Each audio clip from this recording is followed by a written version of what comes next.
আসসালামু আলাইকুম প্রিয় দাখিল দশম শ্রেণীর শিক্ষার্থীরা। আজকের এই ভিডিওতে তোমাদেরকে তোমাদের ইমতেহান কোম্পানির গণিত বিষয়ের প্রশ্নটি তোমাদেরকে দিয়ে দিব।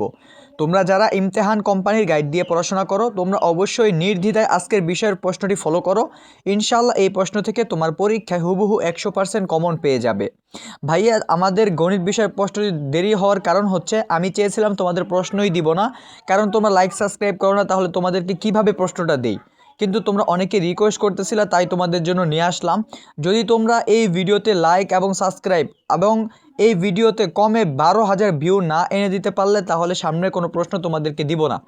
আর দয়া করে তোমরা সবাই ভিউ দাও অথচ কমেন্ট করো কিন্তু লাইক করো না এবং কি সাবস্ক্রাইব করো না, তাহলে তো হবে না। তোমরা অবশ্যই লাইক করবা, সাবস্ক্রাইব করবা এবং কমেন্টে কোন বিষয়ের প্রশ্ন চাও ওইটাও জানাবা। আর তোমাদের কাছে আর একটা অনুরোধ থাকবে, সেটা হলো তোমরা এই ভিডিওর কমেন্ট বক্সে চলে যাও, সেখানে গিয়ে দেখো নতুন একটি চ্যানেলের লিঙ্ক দেওয়া আছে। চ্যানেলটার নাম হলো ইমদাদুল এক্সাম জোন। ওই চ্যানেলটাকে সাবস্ক্রাইব করে রাখো, কারণ সামনের দিকে সকল সাজেশন এবং প্রশ্নভিত্তিক ভিডিও ওই চ্যানেলেই দেওয়া হবে। সো ভাইয়া চলো বেশি দেরি না করে তোমরা লাইক করো, সাবস্ক্রাইব করো এবং চলো তোমাদেরকে প্রশ্নটাও তোমাদেরকে দেখিয়ে দিচ্ছি। সো ভাইয়া, সর্বপ্রথম তোমাদেরকে তোমাদের এমসিকিউর প্রশ্নটা দিয়ে দিব, তারপর তোমাকে সৃজনশীলও দিয়ে দিব। ভাইয়া প্রথমে তুমি 1 নাম্বার এমসিকিউটা ভালো করে লক্ষ্য করো। 1 নাম্বারটা ভালো করে দেখো, সমকোণী ত্রিভুজের সমকোণ সময়ের পার্থক্য 4 ডিগ্রি হলে বৃহত্তম কোণের মান কত ডিগ্রি। ভাইয়া তুমি 1 নাম্বার এমসিকিউটা ভালো করে পড়ে ফেলবা। তারপর ভাইয়া 2 নাম্বার এমসিকিউটা ভালো করে লক্ষ্য করো কি বলছে। 2 নাম্বার এমসিকিউটা পড়ে ফেলবা, তারপর 3 নাম্বার এমসিকিউটা পড়ে ফেলবা, তারপর 4 নাম্বারটা পড়বা, তারপর 5 নাম্বারটা কি বলছে, 30 ডিগ্রি থেকে 75 ডিগ্রি এর পরবর্তী মৌলিক সংখ্যাগুলোর মধ্যে নিচের কোনটি। ভাইয়া 5 নাম্বারটাও ভালো করে পড়ে ফেলবা। তারপর ভাইয়া 6 নাম্বারটা দেখো, 6 নাম্বারটাও ভালো করে পড়ে ফেলবা। তারপর 7 নাম্বারটা দেখো, 7 নাম্বারটাও ভালোভাবে দাগিয়ে ফেলো। তারপর ভাইয়া তুমি 8 নাম্বার এমসিকিউটা দেখো, 8 নাম্বার এমসিকিউটাও ভালো করে পড়ে ফেলবা।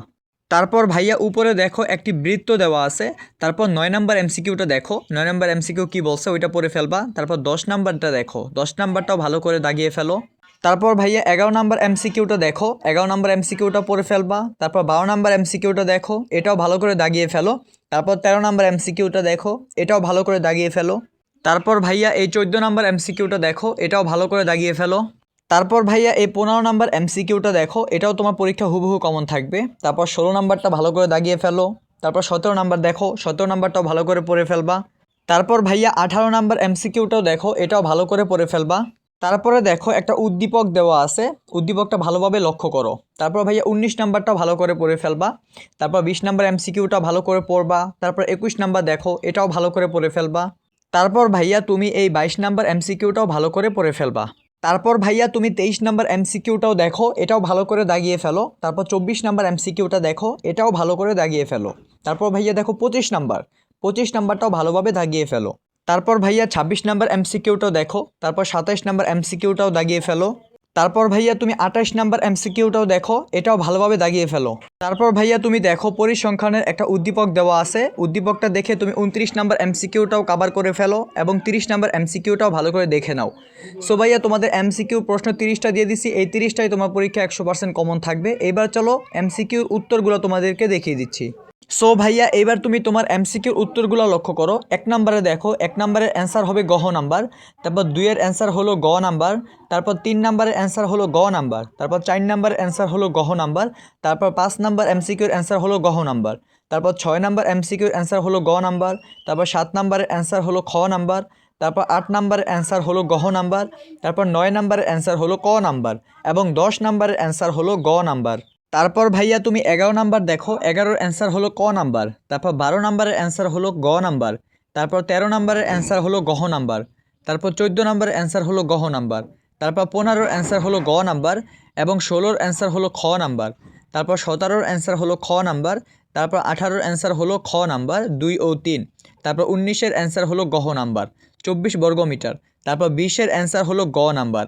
তারপর ভাইয়া তুমি 21 দেখো, 21-এর অ্যান্সার হলো ক নাম্বার। তারপর 22-এর অ্যান্সার হলো গহ নাম্বার। তারপর 23-এর অ্যান্সার হলো গ নাম্বার। তারপর 24-এর অ্যান্সার হলো গ নাম্বার এবং 25-এর অ্যান্সার হলো গহ নাম্বার। তারপর 26 নাম্বার দেখো, 26-এর অ্যান্সার হলো ক নাম্বার এবং 27-এর অ্যান্সার হলো গ নাম্বার এবং 28-এর অ্যান্সার হলো ক নাম্বার। 29-এর অ্যান্সার হলো ক নাম্বার এবং 30-এর অ্যান্সার হলো গ নাম্বার। সো ভাইয়া তোমাদের এমসিকিউ দিছি এবং এমসিকিউর উত্তরগুলোও দিয়ে দিছি। এবার চলো তোমাদেরকে তোমাদের সৃজনশীল অঙ্কগুলোও দেখিয়ে দিচ্ছি। সো ভাইয়া এবার তোমাদেরকে তোমাদের সৃজনশীল অঙ্ক দেখিয়ে দিব। ভাইয়া সৃজনশীল তোমার 50 মার্ক, ঠিক আছে? 5টা সৃজনশীল অ্যান্সার তোমাকে করতে হবে। প্রথমে ভাইয়া তুমি 1 নাম্বার সৃজনশীলটা দেখো, একটি সরল সমীকরণ জোট। ভাইয়া ক নাম্বার অ্যান্সার করলে তুমি 2 মার্ক পাবা এবং খ নাম্বার অ্যান্সার করলে 4 মার্ক, মোট 6 মার্ক হয়ে গেল। এবং গ নাম্বার অ্যান্সার করলে তুমি পাবা 4 মার্ক, টোটালি 10 মার্ক। তার জন্য তুমি 1 নাম্বার প্রশ্নটা ভালোভাবে পড়ো, কারণ এটা তোমার পরীক্ষা 100% কমন থাকবে। তারপর ভাইয়া তুমি 2 নাম্বার কোশ্চেনটা দেখো, এটা হলো ধারার অঙ্ক, এটা ধারা থেকে কোশ্চেনটা করছে। তুমি এই 2 নাম্বার অঙ্কটা ভালোভাবে করে ফেলবা, ক খ গ তিনোটাই, কারণ এই 2 নাম্বার সৃজনশীলও তোমার পরীক্ষায় দ্বিতীয় পার্টে হুবহু কমন থাকবে। তারপর ভাইয়া তুমি জ্যামিতিতে লক্ষ্য করো। ভাইয়া জ্যামিতির এই 3 নাম্বারে যে কোশ্চেনটা আছে, এ বি সি একটি সমকোণী ত্রিভুজ যায় A B is equal to AC এবং অতিভুজ বিসি এর উপর ডি যে কোনো বিন্দু। ভাইয়া এই সৃজনশীলটা তুমি মারাত্মকভাবে পড়বা, কারণ এটা জ্যামিতি থেকে হুবহু তোমার পরীক্ষা কমন থাকবে। এগুলো তোমাকে যে প্রশ্নগুলো দিচ্ছি একটাও কিন্তু মিস যাবে না। তুমি এই 3 নাম্বার কোশ্চেনটা ভালোভাবে পড়বা। তারপর তুমি এই 4 নাম্বার কোশ্চেনটা দেখো, এটা বৃত্ত অধ্যায় থেকে কোশ্চেনটা করছে। এটা তোমার পরীক্ষা হুবহু কমন থাকবে, এটা ভালোভাবে পড়বা। ও কেন্দ্র বিশিষ্ট বৃত্তে বিডি একটি ব্যাস। ভাইয়া ক খ গ এই 3টা ভালোভাবে পড়ে নিবা, এটা তোমার পরীক্ষা হুবহু কমন থাকবে। তারপরে তুমি লক্ষ্য করো ত্রিকোণমিতি ও পরিমিতি অধ্যায়। ভাইয়া তুমি এখান থেকে এই 5 নাম্বার যে কোশ্চেনটা তোমাকে দিতেছি, এটা তুমি ভালোভাবে পড়বা, কারণ এটা তোমার পরীক্ষা হুবহু কমন থাকবে। ভাইয়া তুমি ভালো করে জানো আমার প্রশ্নগুলো কিন্তু কোনোভাবেই মিস যায় না, প্রত্যেকটা 100% কারেক্ট। তাই তুমি এই 5 নাম্বার কোশ্চেনটাও ভালোভাবে প্রিপারেশন নিবা। তারপর ভাইয়া তুমি এই 6 নাম্বার কোশ্চেনটা দেখো, এই 6 নাম্বার প্রশ্নটা পড়ে ফেলবা, কারণ এটাও তোমার পরীক্ষায় হুবহু কমন থাকবে। এটা হলো পরিমিতি থেকে কোশ্চেনটা করছে, ঠিক আছে? পরিমিতি অধ্যায়ের ভিতরে এই প্রশ্নটা ভালোভাবে পেয়ে যাবা, তাই তুমি এটা ভালোভাবে প্রিপারেশন নাও। তারপরে তুমি চলে আসো তোমার পরিসংখ্যান অধ্যায়। ভাইয়া পরিসংখ্যান এখানে 2টা অঙ্ক দেওয়া আছে, একটা হলো 7 এবং 8। এই 2টা থেকে তুমি 2টার অ্যান্সার করা লাগবে না, তুমি যে কোনো একটা পড়বা, কারণ এই 2টাই তোমার পরীক্ষায় কমন থাকবে। কিন্তু তোমার 2টা পড়ে তো কোনো লাভ নাই, কারণ তুমি একটা পড়ো, যে কোনো একটা তোমার পছন্দ অনুযায়ী তুমি 7 অথবা 8 2টা থেকে যে কোনো একটা পড়বা, ওই একটাই তোমার পরীক্ষায় তুমি অ্যান্সার করতে পারবা। তারপর ভাইয়া তুমি তোমার সংক্ষিপ্ত প্রশ্ন 20 মার্ক ওইখানে লক্ষ্য করো। এখানে কয়টা দেওয়া আছে? 1টা 2টা 3টা 4টা 5টা, এখানে মোট 5টা প্রশ্ন দেওয়া আছে। চলো এছাড়াও আরও 10টি প্রশ্ন তোমাদেরকে দেখাচ্ছি। তারপর ভাইয়া দেখো এখানেও অনেকগুলো সংক্ষিপ্ত প্রশ্ন দেওয়া আছে। তোমার পরীক্ষায় মোট 15টি সংক্ষিপ্ত প্রশ্ন দেওয়া থাকবে, ওইখান থেকে তোমার পছন্দ অনুযায়ী তুমি 10টার অ্যান্সার করতে হবে। এখন কথা হচ্ছে তুমি কি 15টাই পড়বা? আমি বলবো না ভাইয়া, তোমার 15টা পড়ার কোনো প্রয়োজন নাই। তুমি যে কোনো 10টা পড়ো তোমার পছন্দ অনুযায়ী, ওই 10টাই তুমি তোমার পরীক্ষায় অ্যান্সার করতে পারবা।